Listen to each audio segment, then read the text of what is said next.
નવી પેન્શન યોજનાને લઈને મહત્વના સમાચાર. સરકારી કર્મચારીઓ માટે મહત્વના સમાચાર. કર્મચારીના પેન્શનમાં રોકાણની મર્યાદા વધારવામાં આવી. રોકાણની મર્યાદા 50 થી વધારીને 75% કરાઈ.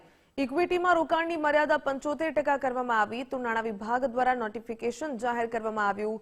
તો પેન્શન આવતું હોય ત્યારે તેને લઈને ખાસ કરીને અનેક કહી શકાય કે વિચારણાઓ થતી હોય છે. ત્યારે આખરે નવી પેન્શન યોજનાને લઈને મહત્વના સમાચાર.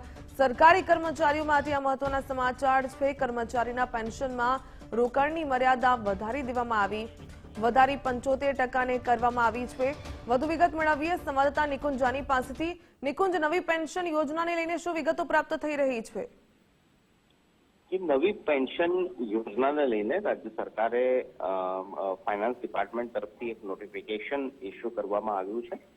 સરકારી કર્મચારીઓ માટે આ મહત્વના સમાચાર છે કે સરકારી કર્મચારીઓના પેન્શનમાં રોકાણની મર્યાદા જે છે તે હવે વધારવામાં આવી છે.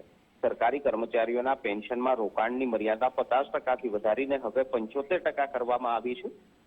શેરબજાર એટલે કે ઇક્વિટીમાં પણ રોકાણની મર્યાદા 75% જે છે તે કરાઈ છે. નાણાં વિભાગ તરફથી આ નોટિફિકેશન જે છે તે ઇસ્યુ કરાયું છે. જી, ધન્યવાદ જાણકારી બદલ. રોકાણની મર્યાદા વધારી દેવામાં આવી છે. 50%થી વધારીને 75% કરાઈ. એટલે કે ઇક્વિટીમાં રોકાણની મર્યાદા 75% કરી દેવામાં આવી. નાણાં વિભાગ દ્વારા મહત્વનું નોટિફિકેશન જાહેર કરવામાં આવ્યું. સરકારી કર્મચારીઓ માટે આ એક મહત્વપૂર્ણ સમાચાર. નવી પેન્શન યોજનાને લઈને હવે કર્મચારીના પેન્શનમાં રોકાણની મર્યાદામાં વધારો કરવામાં આવ્યો.